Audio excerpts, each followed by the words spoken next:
महाराष्ट्र सरकारने जाहीर केलेल्या कर्जमाफी संदर्भात तयार करण्यात आलेल्या नियमांवर प्रश्नचिन्ह उपस्थित केले जात आहेत। यावर आता मुख्यमंत्री देवेंद्र फडणवीस यांनी स्पष्टीकरण दिलंय। मुख्यमंत्री म्हणाले आहेत, सरकार सर्व पात्र शेतकऱ्यांची कर्जमाफी करत आहे। मात्र 2020 मध्ये कर्जमाफीचा लाभ घेतल्यानंतरही स्वतःला कर्जदार दाखवणाऱ्या शेतकऱ्यांसाठी विशेष नियम तयार करण्यात आले आहेत। दरम्यान खतांच्या उपलब्धतेबाबत व्यक्त करण्यात येणाऱ्या चिंतेवर बोलताना मुख्यमंत्री म्हणाले आहेत, राज्यात खतांचा पुरेसा साठा उपलब्ध आहे।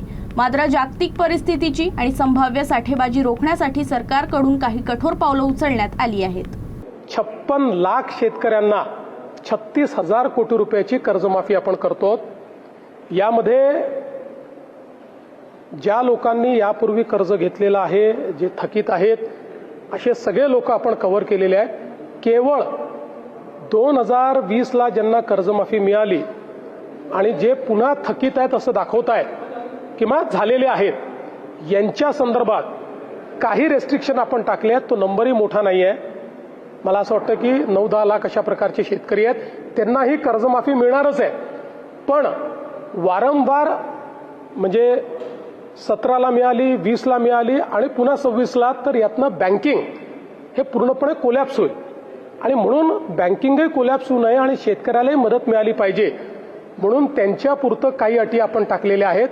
ज्या अटी जवळपास मला असं वाटतं 99% शेतकऱ्यांना त्याची अडचण पण येणार नाही। बाकी सगळ्या शेतकऱ्यांना आपण पूर्णपणे कर्जमाफी देतो। तो 15चा आहे का 16चा आहे का 14चा आहे हे देखील आपण बघितलेलं नाहीये आणि 2 लाखापर्यंतची कर्जमाफी पूर्णपणे आपण देतो।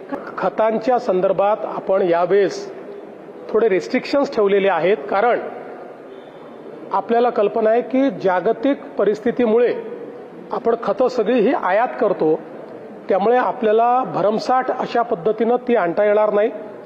आत्ता जी लागतील तेवढी खतं आपल्याकडे आहेत, पण कोणी जर त्याचे साठे केले तर मात्र मोठी टंचाई तयार होईल आणि म्हणून काही पॅरामीटर्स तयार करण्यात आलेले आहेत, काही अटी शर्ती ठेवण्यात आलेल्या आहेत, जेणेकरून आवश्यक तेवढं खत हे आमच्या शेतकऱ्यांना मिळालं पाहिजे। विशेषतः मिश्र खताच्या संदर्भात आता आपल्याकडे भरपूर उपलब्धता आहे, म्हणजे आवश्यक तेवढी, भरपूर नाही म्हणता येणार, आवश्यक तेवढी उपलब्धता आहे। अगदी कोणाला हेच खत पाहिजे किंवा तेच खत पाहिजे अशा पद्धतीनं कदाचित थोडी टंचाई जाणवेल, पण ओव्हरऑल खतांचे साठे आता आपण केले आहेत।